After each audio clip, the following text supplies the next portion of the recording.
તમે જોઈ શકો છો કે જે પ્રમાણે આજે ઇન્ડિયા પાકિસ્તાનની મેચ છે આ ખૂબ દુઃખની વાત છે। જ્યારે આપણા વડાપ્રધાન નરેન્દ્ર મોદીજી એક બાજુ જ્યારે વાત કરતા હોય જાહેર મંચ પરથી કે ખૂન और પાણી એક સાથ નહીં બેસ सकता, તો અમારો સવાલ મોદીજીને અને જે ભક્તો જે એમને જ છે કે પછી ખૂન और પાણી એક સાથ નહીં બેસ सकता તો ખૂન और ક્રિકેટ આ ચાલે છે તમને?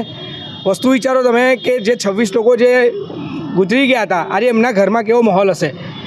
બીજી વાત કે જ્યારે ડેલિગેશન અહીંથી જ્યારે બહાર ગયા હતા એમાં શિવસેનાનું પણ ડેલિગેશન ત્યાં ગયું હતું ત્યારે જાહેરમાં ત્યાં એવું નક્કી થયેલું કે આ પાકિસ્તાન આ આતંકવાદી દેશ છે, આ જાહેર ત્યાં કરેલું ત્યાં બધી વાત એ લોકોએ રજૂ કરેલી।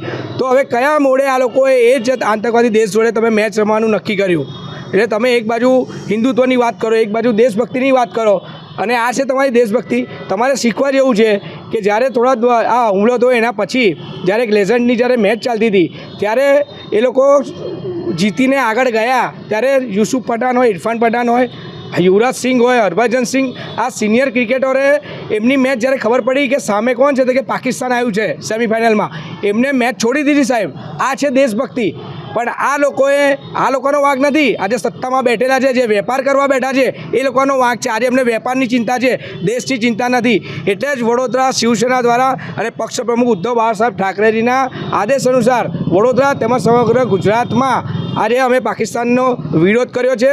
અને તમારા માધ્યમથી ગુજરાતની તમામ જનતાને અમે કહેવા માંગીએ છીએ કે એ 26 લોકો જે ગુજરી ગયા હતા એ ખૂબ જ દુઃખદ હતું, રોષની લાગણી હતી। શિવસેનાને આજે પણ એ જ રોષ છે મનમાં।